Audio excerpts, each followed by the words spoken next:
It's been almost 2 decades since we started our journey to educate and help you take action so you may better manage your financial future. Our goal is to help you accomplish your life's purpose. This podcast reveals financial tips, strategies, and insights that will help you to set your financial goals and guide you along the way. This is Managing Your Financial Future, brought to you by the advisors at Lucia Capital Group. Standing by, taking off. This is the podcast, Managing Your Financial Future. Having fun on the air and off the air. Professor Rick Plum is here with me. I'm Johnny Dean. I'm host of this particular podcast. Not an advisor, but I hang out with advisors. I didn't think advisors were supposed to be fun, Professor Plum, but you and I seem to have a good time. No, that's actuaries. Is that? Well, actuaries are no fun. I've met actuaries who are nice. But very. But they can't quote old movies, and if you can't quote old movies or old TV shows, I'm not going to hang out. I'm not going to hang out that long with you. So, anyway, welcome to the podcast. Hey, if you're an actuary out there listening, you might be different. Give us shoot us an email or call us and tell us. Give us a quote from. If you can quote Animal House, Blues Brothers. And Smokey and the Bandit. If you can give us a quote from each of those 3 movies, and a bonus if you have a MASH quote, and I mean the TV show. If you're an actuary and you can give us old quotes, then you're going to be just fine. So I appreciate that. We have a lot of listeners who understand how this thing works. I want to talk about something here that we had brought this up, a long time ago. But I want to revisit this topic because we've gotten some questions on this particular issue, Professor Plum. And the topic we brought up a long time ago had to do with what we call the 3 biggest risks to your nest egg. And yes. I'm gonna list those here, and then you can comment on them and tell me if these are still what you would consider the 3 biggest risks. Here they are.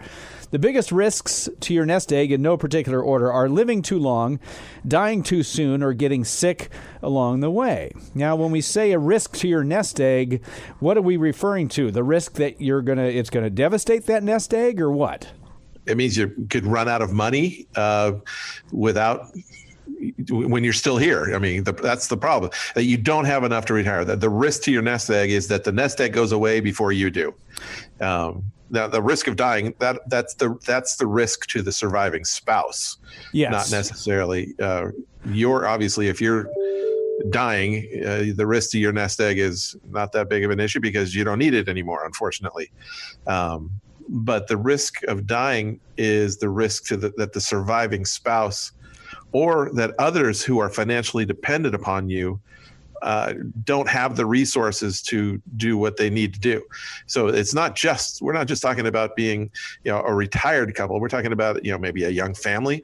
The risk of the breadwinner dying early can really put the surviving family in peril. Obviously, for a retired couple, the death of a spouse is not just an emotionally traumatic issue, but could be financially devastating as well if they weren't set up properly. And there's risks all along the way. Yeah. Risk of dying is one of them. Risk of living too long. You've been living so long, you've been taking money out of your portfolio. Now there's no portfolio left. And what else are we going to do? And the other side of it is, what if you get sick and it costs a ton of money to take care of you? And the only money, Medicaid doesn't kick in until you've basically used up the majority of your money. And that will either leave you, if you happen to get better, or your surviving spouse with very little money going forward. Yeah, so what we're left with, as you said, this is not just for a retiree. Living too long would, of course, be meaning that you're quite old, I would assume, but not necessarily. This could be for anyone at any particular age. So let's take each of these, and I'll have you comment on what you think a potential remedy might be. We'll start with the one that financial advisors, planners, and people tend to think of as coming first, which is outliving your assets. You're living too long. Now, I would guess, and you correct me if I'm wrong, that people are not going to outlive their assets because as they sense that the well is running dry, they would have to cut back on their lifestyle. Maybe not. But you would think that, but it isn't always true. Well, yeah. A lot of people, when they get into retirement, they unfortunately do compromise and say, well, I'm not going to deplete my portfolio. Therefore, I'm not going to do what I had planned or what I'd hoped for in retirement. So I'm going to cut back. I'm not going to travel as much or whatever the case may be. But I have to quit because my body can't take it, whatever the case may be. But there are those, and I've unfortunately run into many of them, who just don't understand the correlation between the spending that they're taking, the distributions that they're taking from their portfolio, and math and how long it will last. I remember you and I took a phone call on the air. This is probably a decade ago, but the person was 65. They were healthy. They wanted to retire. And over and above their social and pensions and all that, they wanted $30,000 a year for their portfolio. Well, that sounds fine, right? But they only had about 270, 280,000 in their portfolio. Oh, yeah. And they wanted that to last forever. In fact, their fixed expenses were going to last forever. And they needed that more than just 10 or 11 years. Well, to get $30,000 a year out of, call it 300,000 without depleting it dramatically, you have to be earning high single digits, 8, 9, 10% to maintain some form of the portfolio, or else it is going to go to zero. And you would have to probably earn that every year. When you say that, that's one thing. 105. But at 60, 65, that means you're running into trouble. You're going to run out of money at some point soon. Now, for some people, they have a much higher distribution rate than that old so-called 4% rule, but it's only for a short period of time. Maybe they've got their mortgage to be paid off in 6 years, and then their income needs, their retirement needs, drop by $18,000 or $24,000 a year, and that for the downturn of the portfolio is a short-term issue, not a long-term issue. So it's all about how we're going to deal with this. But running out of money before you run out of time is an issue, and you do need to have protections in place. So how you set up your portfolio, whether you just take a straight distribution from a balanced portfolio, which works really well if the market just goes up and up and up and up, but doesn't work well if you have a downturn in the market that stays down for more than 6 weeks like we've seen in the past couple of years. It's just, you have to be ready for what if you live. And some people will say, well, I just need the income to last until I'm 83-ish, because I'll probably pass away like normal, normal life expectancy, early mid 80s. But what if you don't? And so they set their portfolio up to be gone by, 83. They go by the old adage, I want my last check to be, if people write checks still, the last check to the undertaker to bounce. Well, what if that undertaker doesn't come into the picture until long after there's no checks left? So what can people do? I mean, that is obviously a risk of living too long. I would assume that you would need to plan for something like that well before you've got 6 months left of your portfolio's got 6 months left to live. Well, the first step is to determine whether or not your distribution is even reasonable. The person I talked about before, who was trying to take 10% plus a year out of his portfolio and expected to live for 20, 30 years, that's not a reasonable goal. So they needed to work on the budget side of the house. But on the other side, where you've got somewhat reasonable goals, 5, maybe even 6% distributions, now it's a matter of structuring your portfolio correctly to fend off the worst thing that can happen to you, which is go through a bad period of time in the market and have to start taking money and have to continue taking money out of the portfolio when the market's down, because then it can never recover. The other thing is you can basically insure a portion of it, buy a pension. You can make sure that you never run out of a certain amount of income. And when we're talking about financial planning, a lot of times we look at creating guaranteed income. Now, if somebody says they want to retire with $8,000, $9,000 a month, and they may not need to guarantee all $8,000 or $9,000 a month. They may, you look at what are your fixed expenses? What are those expenses that are going to be there when you wake up in the morning, whether you have any fun or not? And you want to make sure that you have all of that covered, so you're not, living on the street. You're not eating dog food.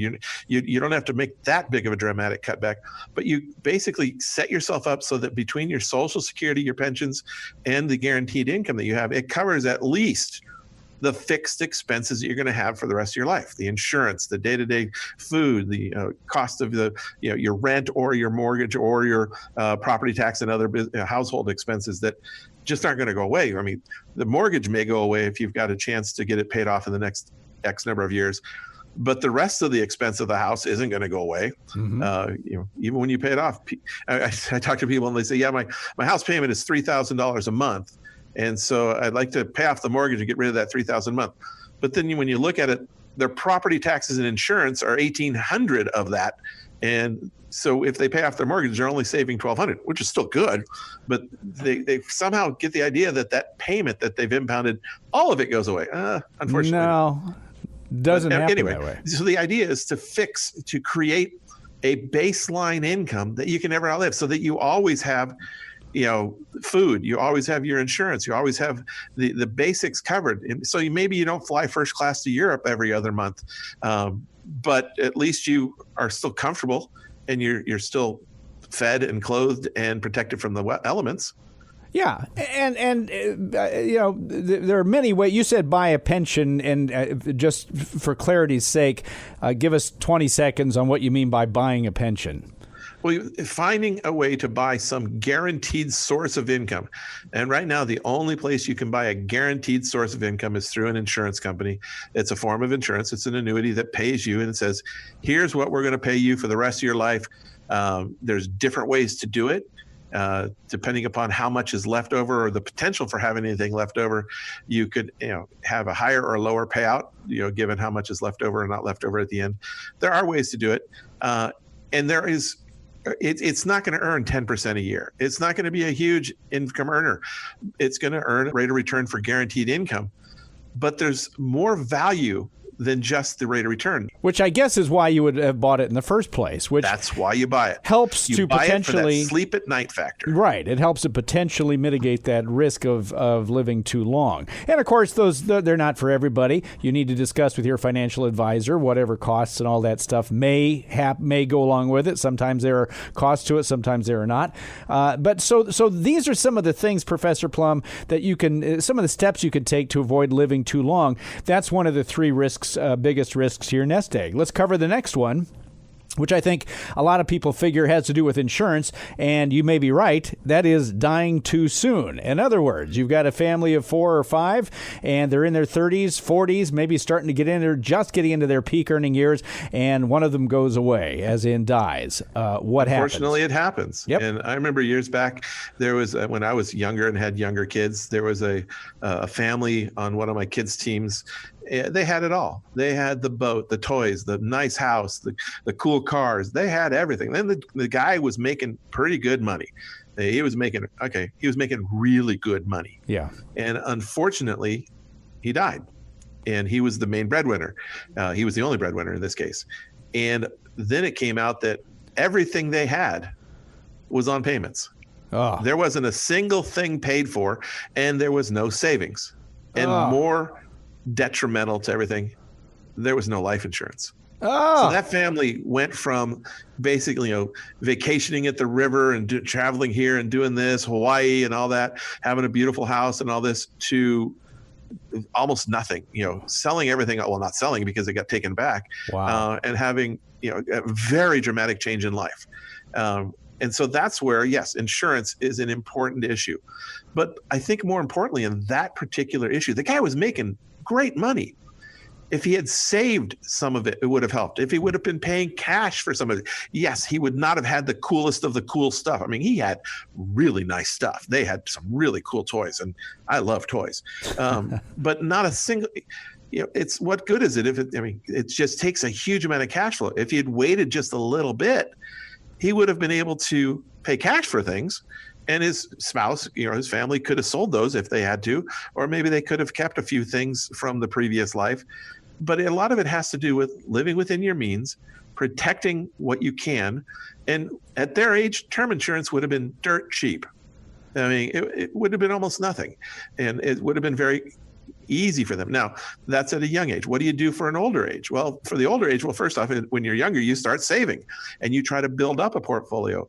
And then where you look for insurance is, what happens if I pass away and this portfolio, will it provide enough for my surviving spouse?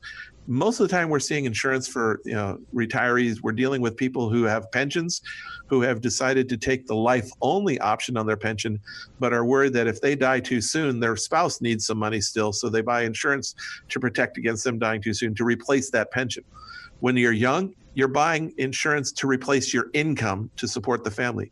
When you're older, in many cases, you're buying insurance, life insurance, to protect that income that goes away when you die. And most of the time, it's a pension. It could be some amount of Social Security that will go away when you pass away. Because with a husband and wife, once one of them passes away, only the higher of the two benefits continues. You don't get to take them both. So there is going to be some loss of income. And so these are all things that can be insured. Your life can be insured. Your income can be insured.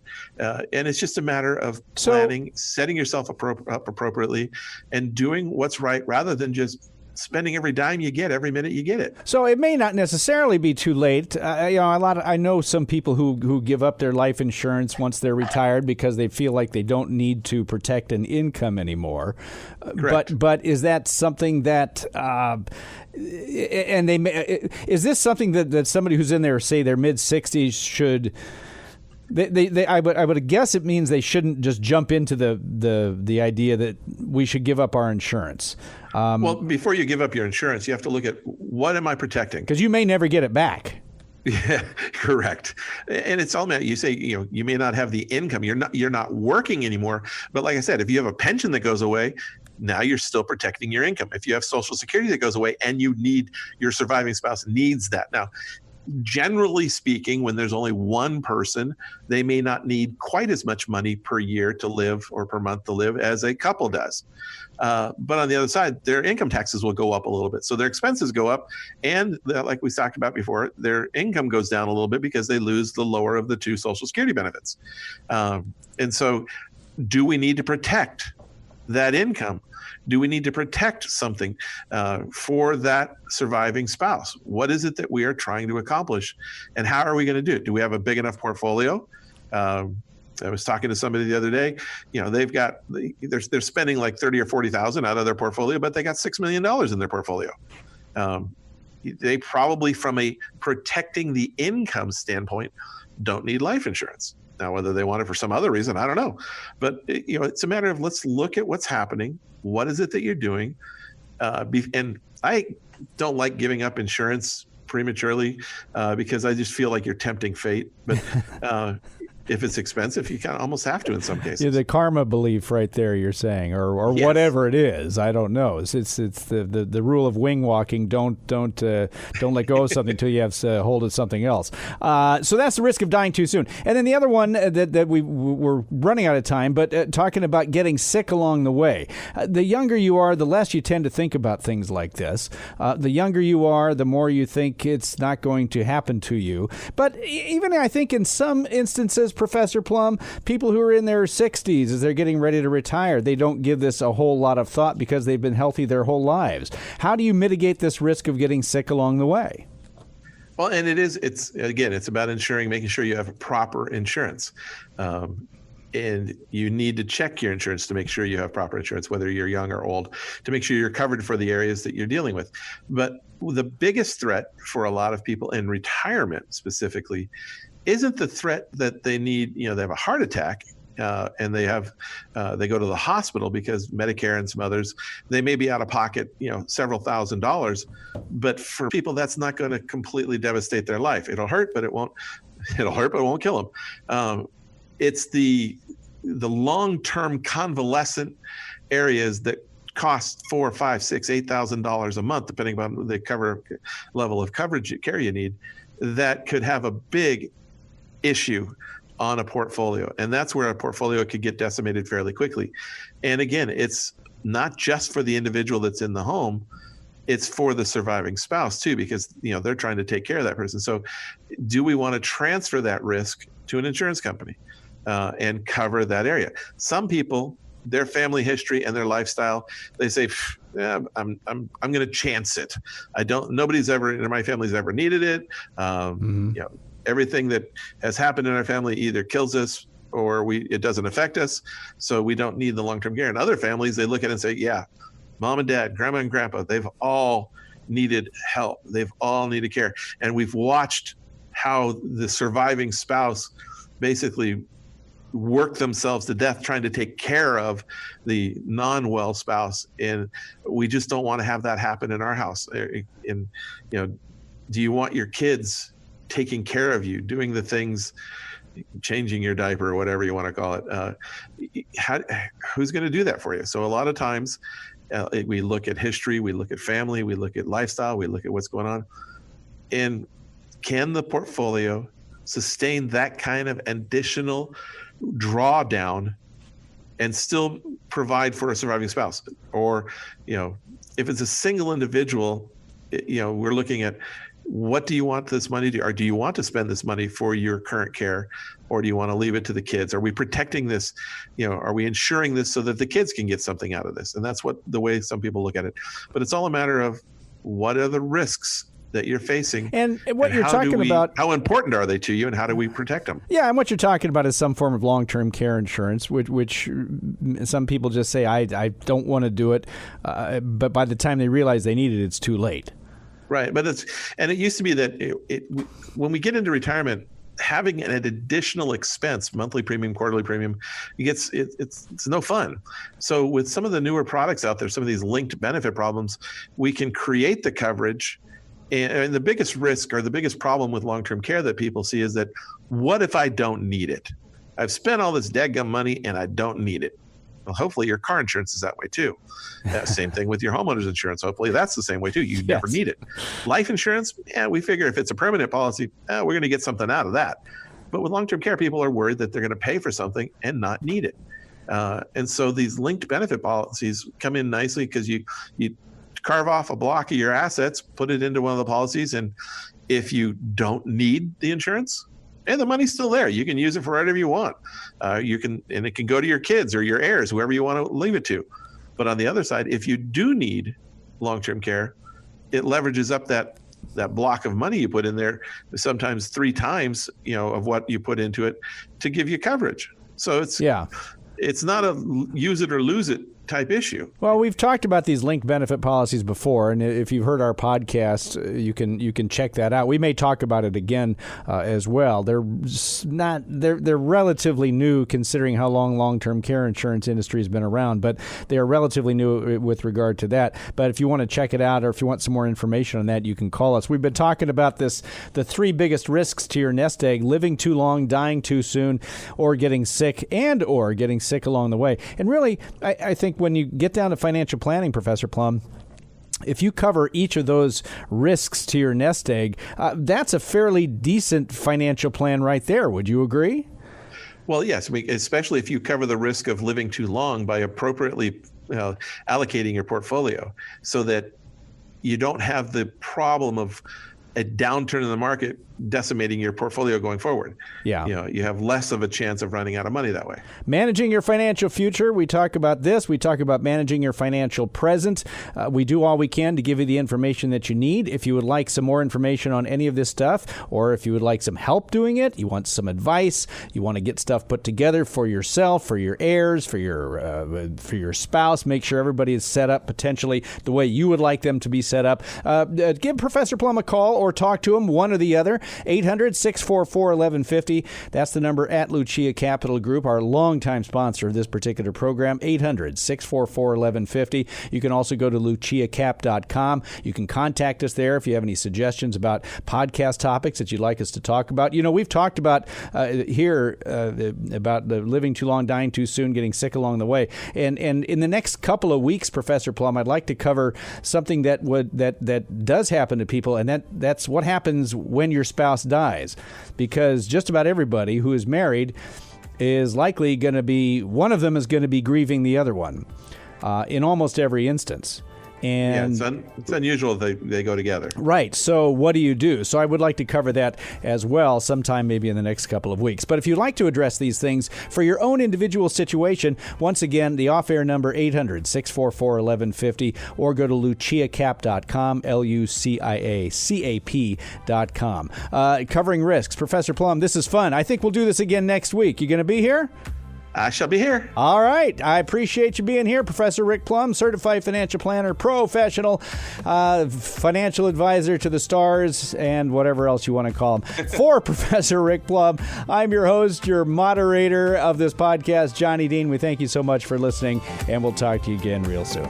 The information provided should not be considered specific tax, legal, or investment advice and is not specific to any individual's personal circumstances. To the extent that this material concerns tax matters, it is not intended or written to be used and cannot be used by a taxpayer for the purpose of avoiding penalties that may be imposed by law. Each taxpayer should seek independent advice from a tax professional based on his or her individual circumstances. You should always seek counsel of the appropriate advisor prior to making any investment decision. All investments are subject to risk, including the loss of principal. This material was gathered from sources believed to be reliable. However, its accuracy cannot be guaranteed.